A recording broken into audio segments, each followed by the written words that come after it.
დვალიშვილიანი რემატჩი UFC 323-ზე პანტოჟავანის კომეინით და ჩემი 3 საუკეთესო პროგნოზი დავიწყოთ. მერაბი მოიგებს გადაწყვეტილებით, ეს იქნება ჩვენი პირველი პროგნოზი, არც თუ ისე სახარბიელო კოეფიციენტით, თუმცა საკმაოდ საიმედო ჩემი აზრით.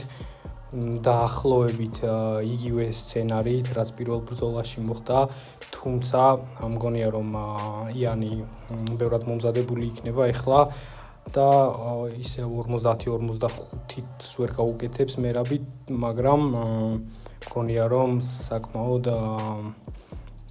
დამაჯერებლად მაინც გადაწყვეტილებით დაამარცხებს მერაბი იანს. ბევრი შეიძლება არ დამეთანხმოს ამაში, მაგრამ რატომღაც გული მიგრძნობს. 23 წლის ჯოშუა ვანი გადაიკიდებს ამ ქამარს თავის მხარზე და დაამარცხებს ვეტერან პანტოჟას, რომელმაც გაასუფთავა დივიზიონი, ყველას მოუგო ვისაც შეიძლებოდა.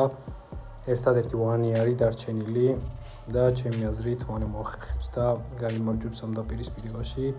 მეორე ჩემი პროგნოზი იქნება ჯოშუა ვანის მოგება უბრალოდ მოგება ყველაფრის გარეშე. და ბოლო მესამე ჩემი პროგნოზი იქნება ბლაჰოვიჩი კუსკოვის წინააღმდეგ. მგონია რომ ბლაჰოვიჩი დაამარცხებს მას 3 რაუნდიან ბრძოლაში.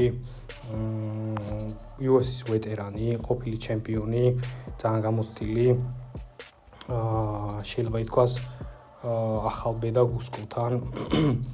სულ რამდენიმე ბრძოლა გუსკოვს UFC-ში და ძირითადად ნოკაუტებით იგებს ხოლმე, რისი შანსიც თითქმის არ აქვს ჩემი აზრით ამ ბრძოლაში და მგონია რომ ბლაჰოვიჩი 3 რაუნდიანი decision-ით მას დაამარცხებს. ასე რომ ძალიან საკმაოდ კარგი კოეფიციენტით ჩემი მესამე პროგნოზია ბლაჰოვიჩი.